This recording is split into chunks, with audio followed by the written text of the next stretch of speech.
Beach fishing is one of those great Aussie traditions. Most of us can remember family holidays spent on the coast where you're chucking a line in off the beach on a nice summer's day. But beach fishing isn't always as simple as it might look. You've really got to find where the fish are. There's no point just chucking a line out anywhere. You've got to actually find the hole or the gutter where the fish might be. I can see a bit of a gutter down the beach here, about 100 metres or so down the beach. I reckon we'll walk down there and set up our gear and give it a go. This is a basic paternoster rig, so it's got a sinker at the bottom here, and you've got a dropper knot, and then your trace, which is attached to your main line. Pilchards are probably the most common bait people use for salmon and tailor off the beach. The problem with pillies is that they're quite soft. So what I did, I bought a block of pillies, I defrosted them, then I salted them down.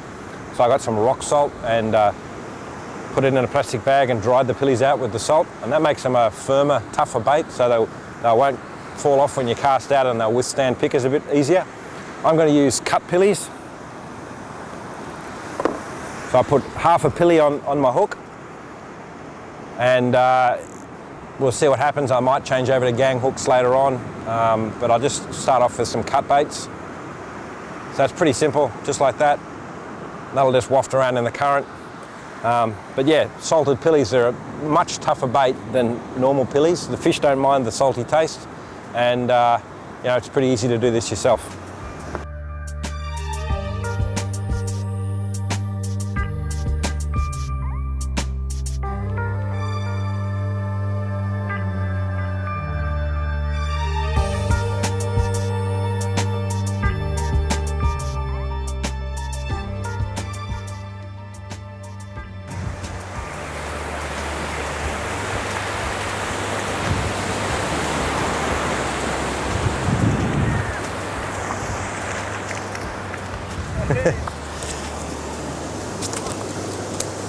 Nice work. Yeah. I'll get the hook out, mate, and we'll get him back in there.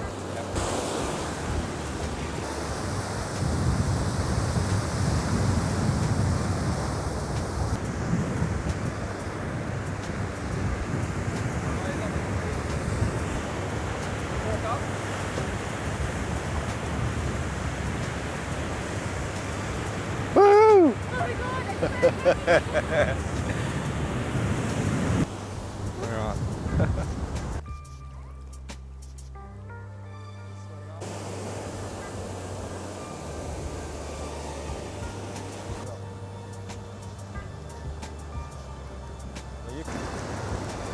Banjo Ray. I knew it felt a bit different. Yeah. I was wondering because it didn't jump.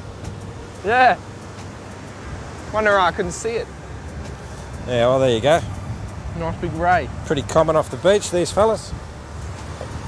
Just grab those pliers, mate, and we'll get him back in the water.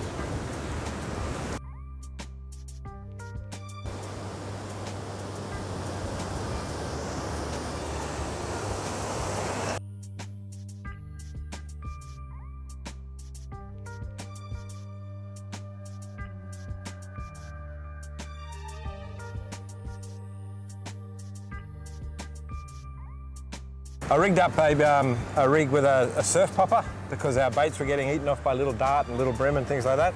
So this little salmon took the surf popper. It just shows how having that lure on there can get you a bite when maybe if your bait's been nipped off, you're not going to get a bite. So good idea to do. Only a couple of bucks in the tackle shop, but they work really well. There he goes.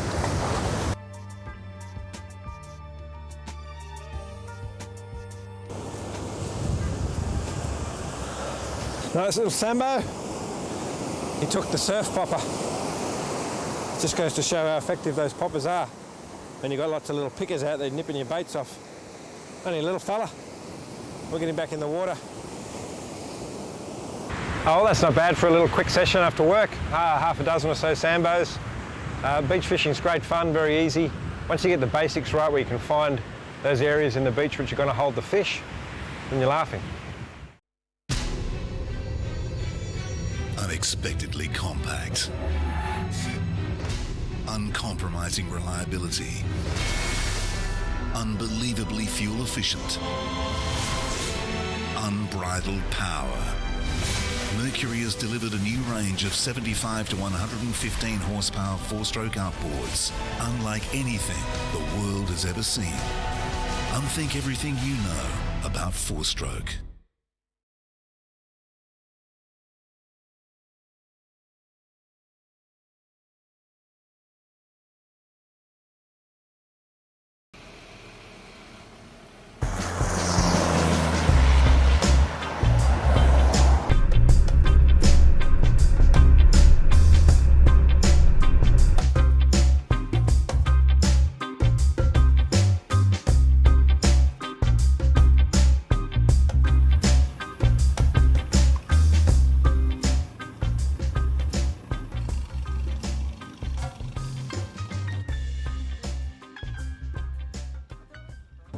I like estuary lure fishing as much as any bloke. Sometimes it's good to get back to the basics and go out to catch a feed using the time-honoured method of bait and burley.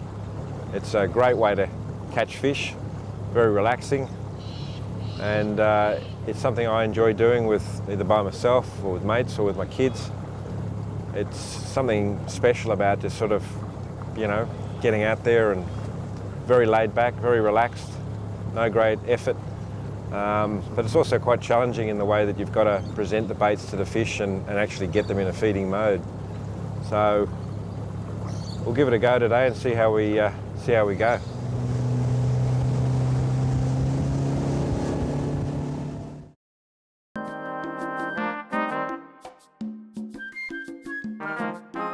So what's happening here is the side vision is scanning out to there, and it's fairly flat. Just flat water, about 25 feet deep, and these signals here and these dots are fish. So there's some fish there. So another fish there, that's probably a bream sitting on the bottom. And these lines here could well be other fish moving around. So you're getting a few, these scanners actually send out a beam, and what you're seeing is a shadow of the fish reflected when it's bounced back. So there's a few fish around here. There's another one there and a few over here. So they're about 30 feet away from us, over that way.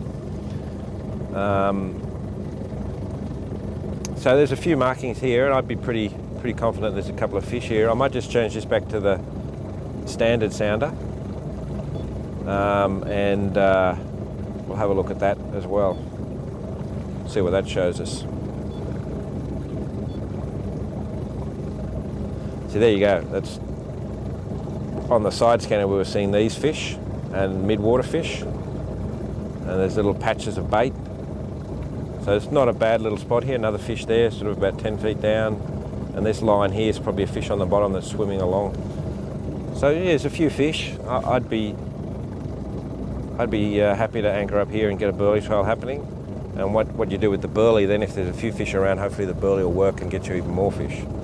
You can just see here that coming up onto the rise of the drop-off over here.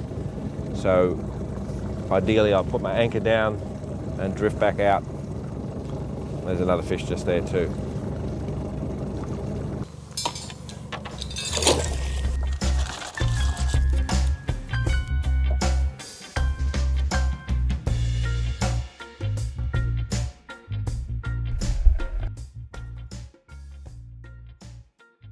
So using a circle hook, a 1/0 circle hook, and these things are designed to hook the fish without you having to strike, and you often get a really nice mouth hook up, which is great for catch and release.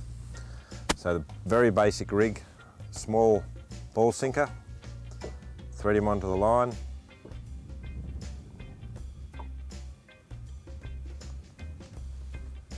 and then you simply tie the circle hook on. No need for swivels or traces or anything like that. So you want to present the bait so it's nice and natural looking. So I usually just put the hook through twice, and I do a little half hitch around the tail end so that it lays the bait out nice and neat.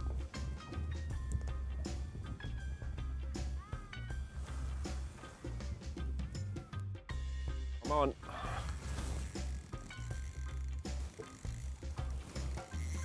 That's a floating bait, this one. It's a nice fish too. So this was on an unweighted strip of garfish just floating down with the burley.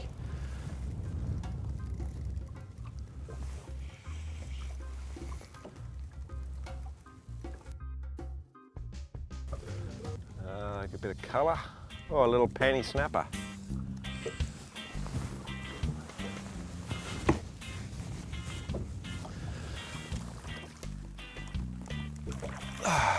There we go. A little red. Look at those blue spots, eh? They're cool, aren't they?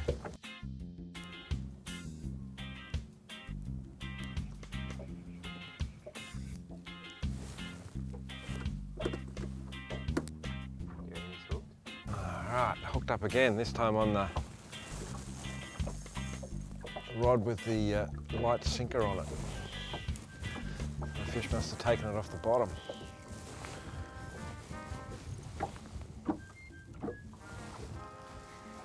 It's gone under the boat. Hope it doesn't get tangled in the anchor line.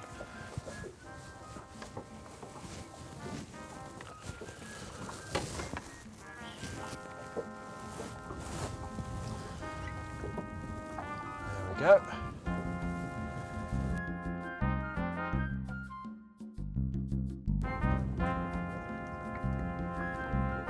It's good how that circle hooked him right there. That's how they're meant to work.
So when you're looking at buying some squid jigs, I strongly recommend you go for the quality brands. The brands that I like include Yamashita, Gancraft, Yozuri, Megabass. Those Japanese brands, they cost a bit more, but you get a product that works all the time. And the key thing that I think that the top quality squid jigs have is that they're correctly weighted, so you get a really good fall through the water column. Cheaper jigs probably don't have the same attention to detail, so they might fall, you know, in a strange way, or they might spin. But with the good quality ones, they get that really nice even fall, and that's what gets you squid. The other thing about the good brands are that they've got top quality prongs, and the colour range and the technology that goes into developing the colours, like with UV and all that sort of stuff. That's what these guys specialise in, and you definitely get a much better quality jig, and you'll definitely catch more squid. So it's a southern calamari from Jervis Bay. Only a small one, but great live bait for kingies. And when they get a bit bigger, they make a good tucker as well.